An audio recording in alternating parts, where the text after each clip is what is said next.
There is a growing sentiment in the United States that more freeways don't solve traffic. More and more people are clamoring for better transit to free themselves from congested roads and costly road vehicles.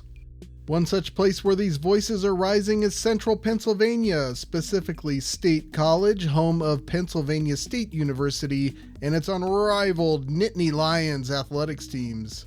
State College was named the most urbanist college town in the US by famous YouTuber Ray Delahanty, aka City Nerd, in his video titled, "College Towns Are Awesome and These Are the 10 Best." Area residents are threatened with a nearby freeway expansion and have organized to propose that the money instead be used to enhance the area's peri-urban character even further. What's peri-urbanism, you ask? I've never heard that term before, you say. I've got you covered. Peri-urbanism describes supporting the interface of the urban and the rural. In the 19th century, many rural towns all over America sprang up around railroad tracks centered on their local train station.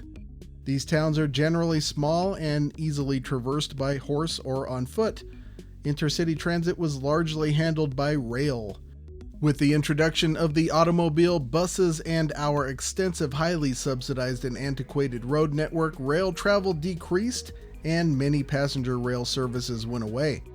However, the towns are still there, still centered on their former train stations, and still with their original rights of way too, sometimes used, sometimes not.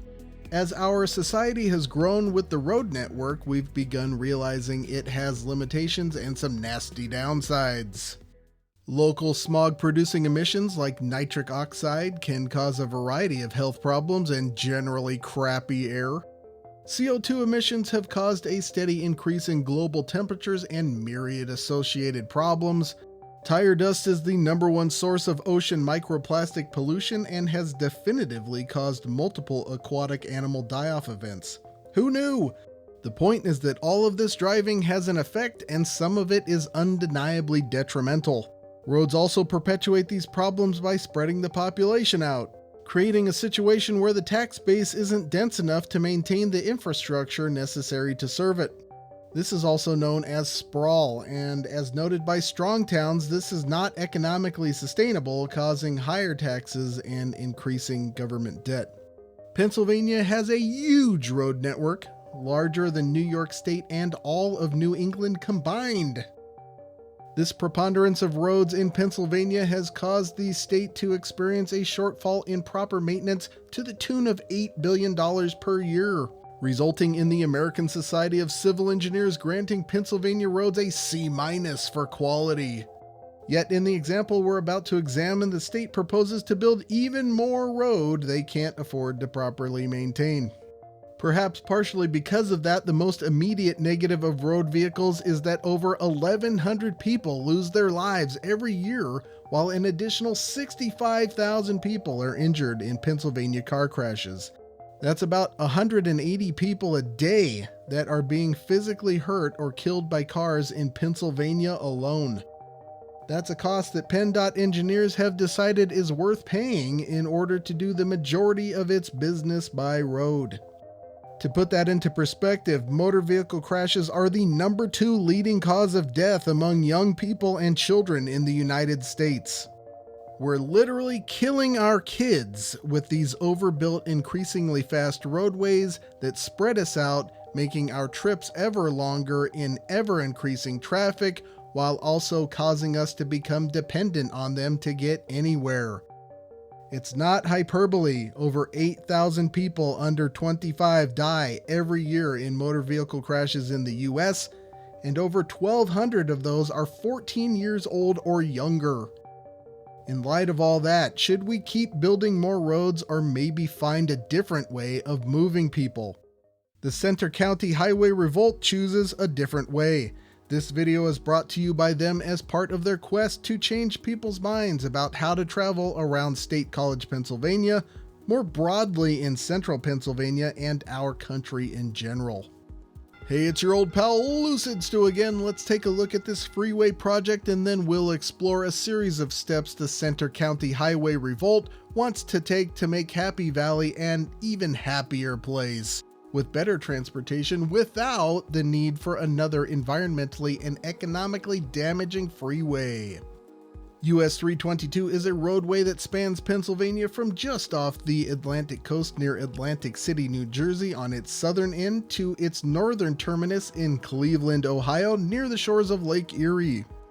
The section PennDOT is concerned about is 8 miles of roadway located just east of the Borough of State College, Pennsylvania. US 322 is currently a 2-lane road there, bookended by sections of 4-lane freeway. PennDOT proposes to close that gap by converting this 8-mile section into 4-lane freeway as well, dubbed the State College Area Connector, or SCAC. This mere 8 miles of freeway would take out 16 homes, 2 businesses, 19 farms, 163 acres of farmland, and impact 209 acres of the Penns Valley-Brush Valley Rural Historic District, spanning 42 properties. The estimated cost is an utterly ridiculous $600 to $900 million. The Centre County Highway Revolt says leave our roads alone and spend that money instead on modern rail transit and bicycle infrastructure. Before we get to that, what is the possible justification for spending nearly $1 billion to build 8 miles of freeway in a rural area? PennDOT says the road is congested and says that situation will get worse to the tune of the road's average speed being 10 to 15% below the speed limit by 2050. Wait, isn't the average speed supposed to be below the speed limit? It's reasonable to assess the road as moderately congested now with roughly 13,000 vehicles using this 2-lane road every day, but why not just find ways to get cars and trucks off the road instead?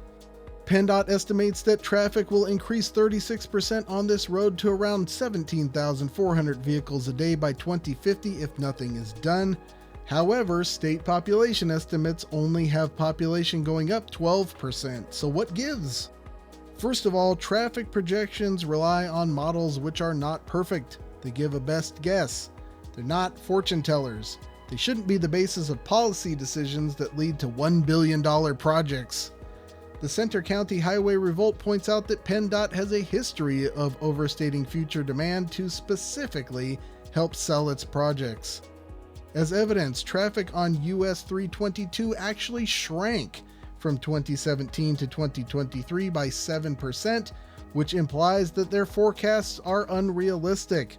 I think about 2,000 trips a day of the 2050 projections are bunk based on relatively lower projected population growth.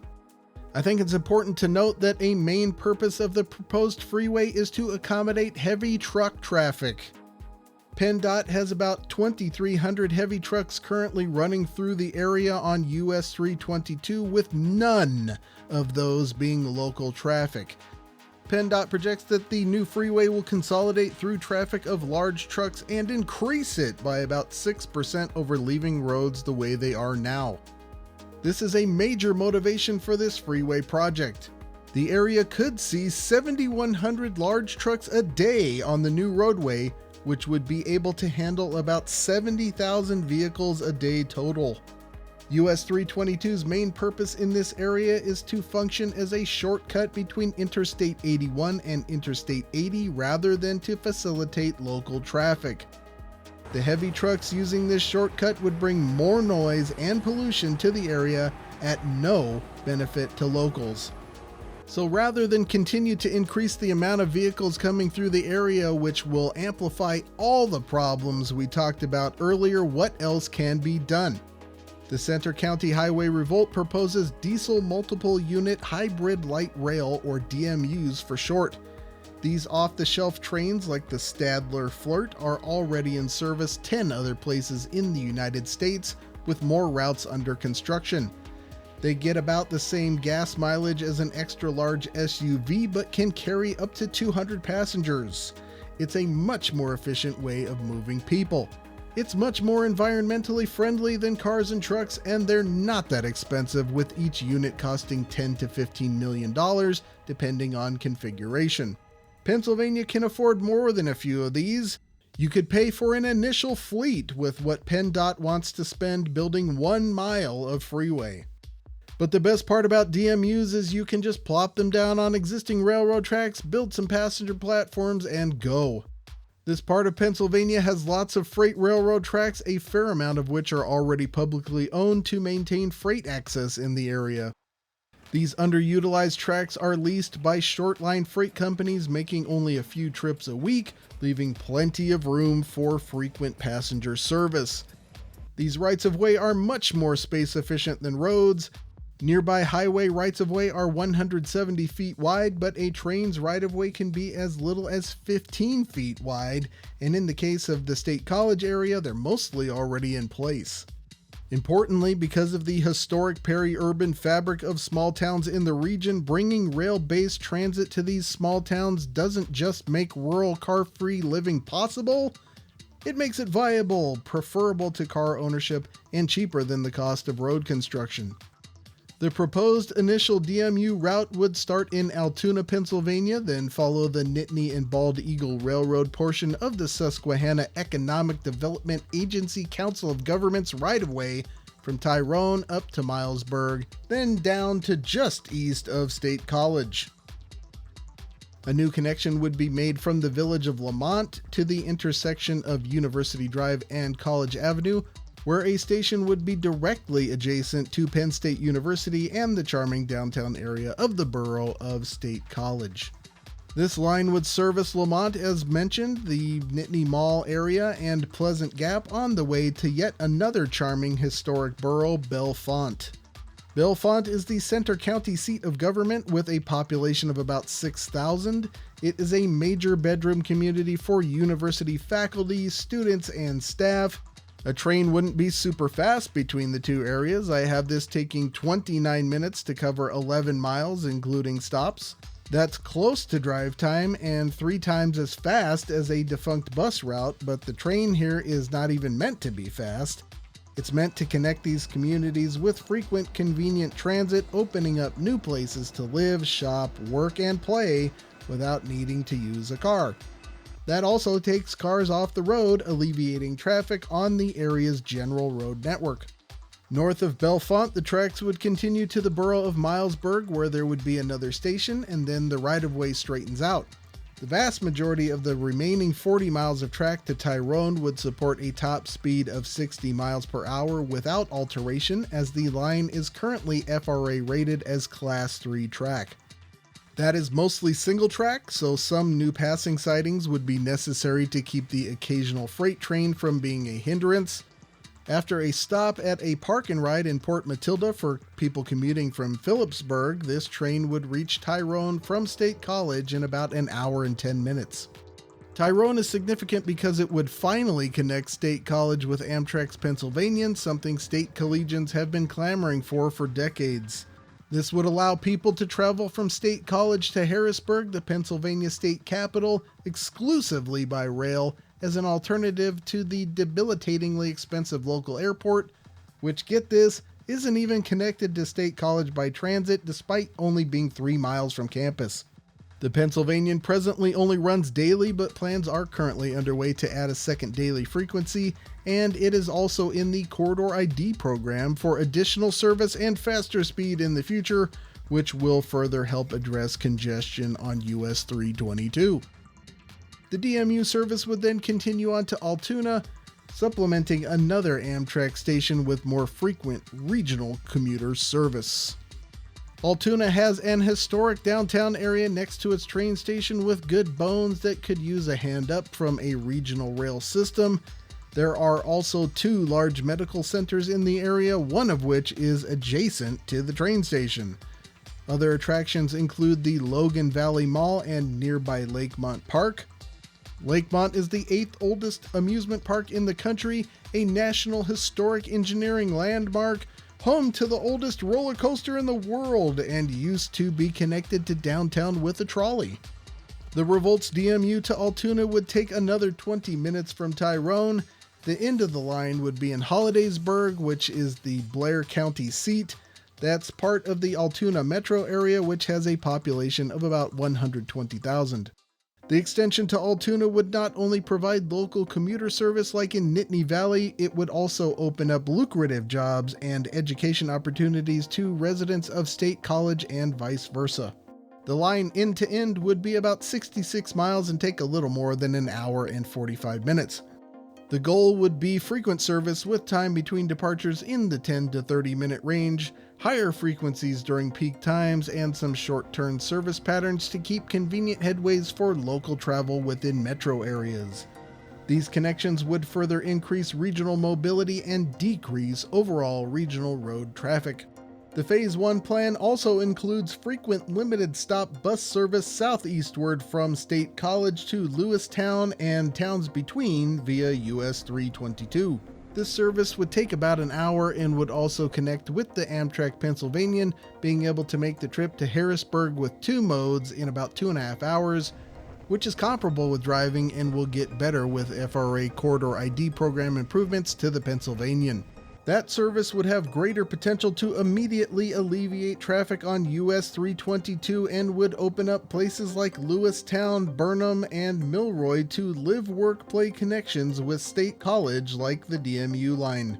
Lastly, but no less importantly, an expanded bike trail network would encourage more people to make pedal-powered commutes as well as increase recreation and tourism potential with better access to State College's many nearby natural attractions.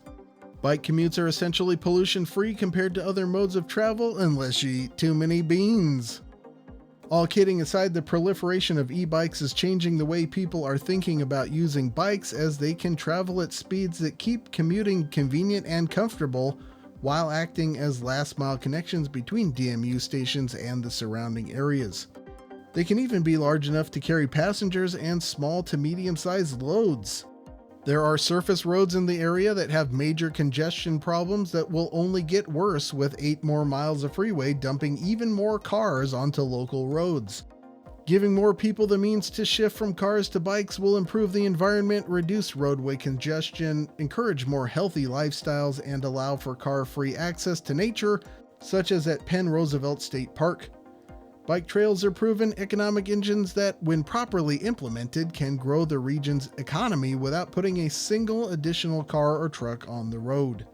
Overall, Phase 1's main goal is to get the concept up and running, link the two largest cities in the region, and address some current concerns about US 322 congestion. Most people will plainly notice this is a circuitous route that isn't very time competitive with driving to the west. Thusly, the Revolt wants to expand the vision further. Phase 2 of the project proposes to make the State College station central to the rail scheme rather than a terminus.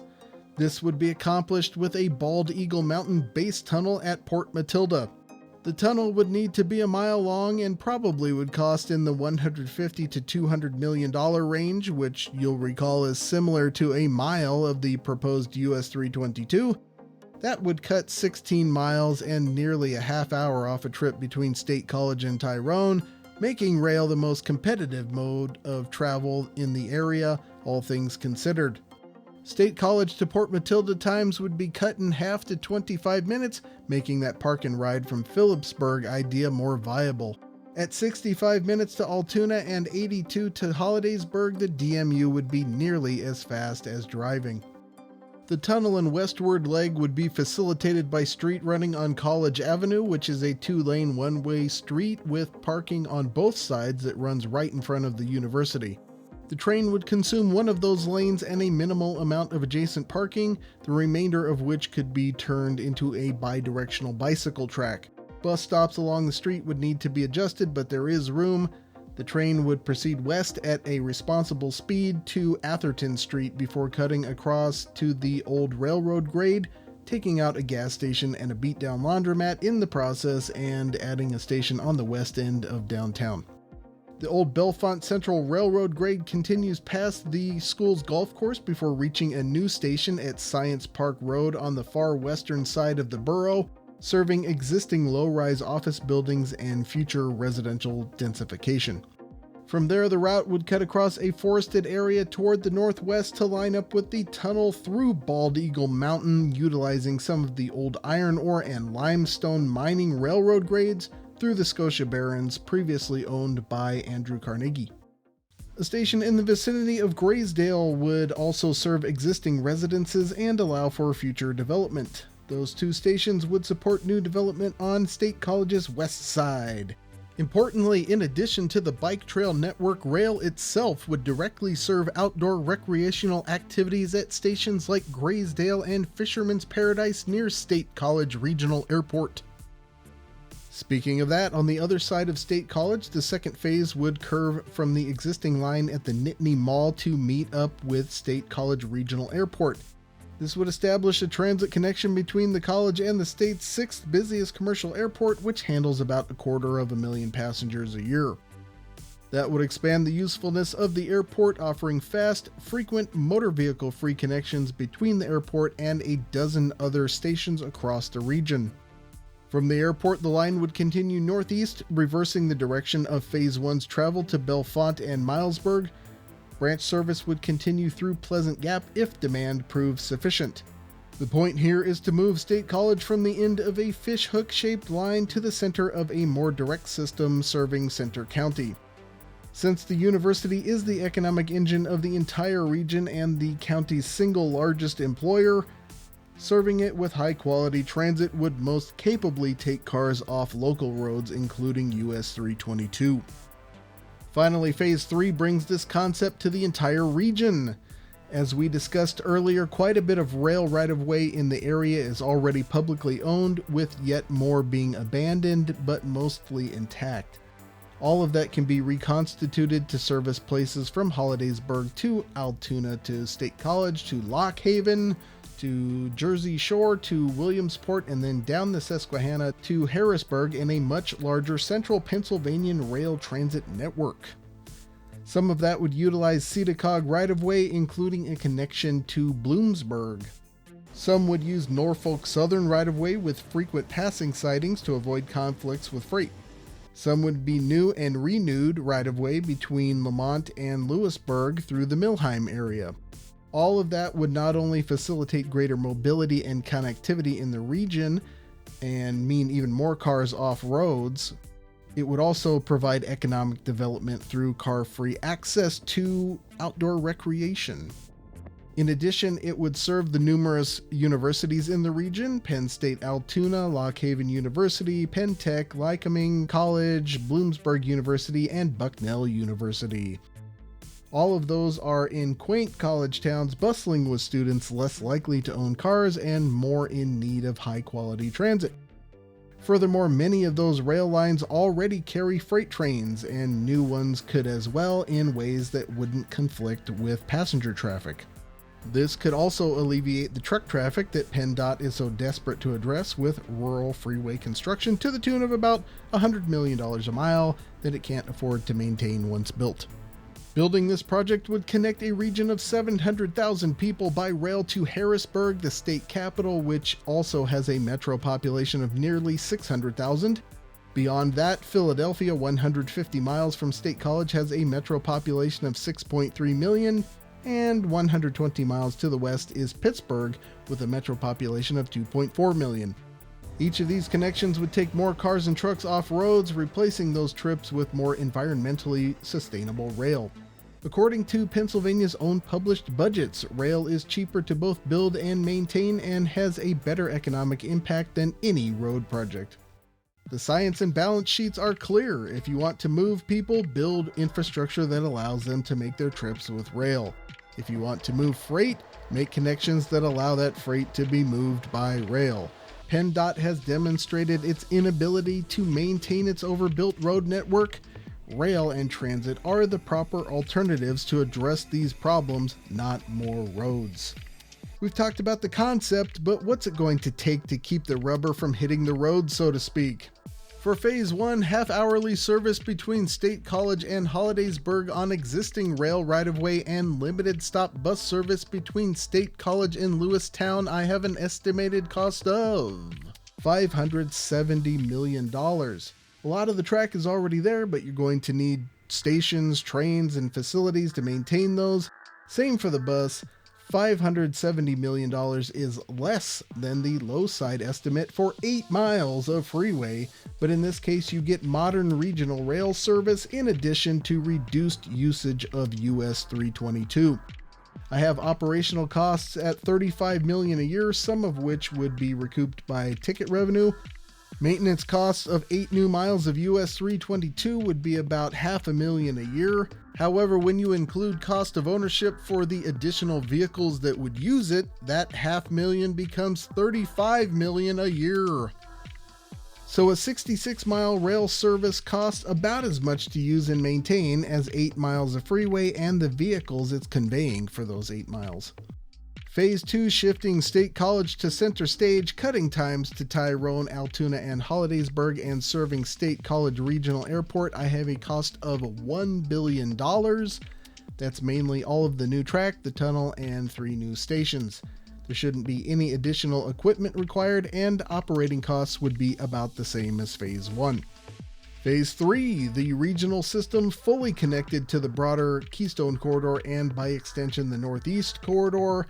I have that at $3.25 billion. Let's break that down a little more by section. For Milesburg to Harrisburg via Williamsport, I have $1.85 billion. That's 136 miles of right-of-way. Since a decent portion of that is Norfolk Southern right-of-way, you're going to be needing an extra track and/or passing sidings to avoid conflicts with freight. You also have a number of new stations and the equipment necessary to provide half-hourly service between them. Lamont to Lewisburg via Millheim. Lewisburg is the home of Bucknell University for a nice scholastic connector. Penn State's first ever away football game was with Bucknell, specifically because they could ride this old rail route. In addition to that, this new version would feature solid natural connections, including Poe-Patty State Park. I have that at $1.2 billion. This is 58 miles of mostly intact right-of-way that is highly degraded. About 10 miles of that is a little better maintained as the Buffalo Valley Rail Trail. You're saving on land acquisition there, but you'd still have a lot of infrastructure costs to prep the roadbed and lay track. You'd also need about as much equipment as Phase 1 in order to service it, and another 5 or 6 stations.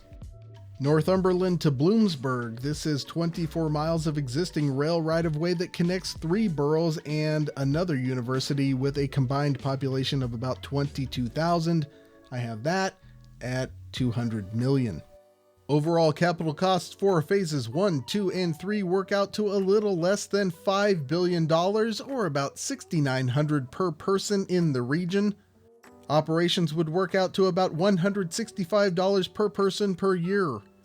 Compare that to over $1,000 per person to build just 8 miles of freeway, and $2,200 per person per year to operate 290 miles of equivalent freeway, including vehicle cost of ownership. While phases 2 and 3 would cost more than the highway in question, the Centre County Highway Revolt would like to point out that this is only making up for lost time, rebuilding passenger trains that shouldn't have been discontinued in the first place. These phases would equalize spending between Pennsylvania's horribly bloated and highly subsidized road network and modern transit, which is both a cheaper and a better solution to the region's travel needs. Furthermore, and possibly most importantly, the Revolt wishes to emphasize that peri-urban zoning and good rail transit makes car-free living viable even in rural areas.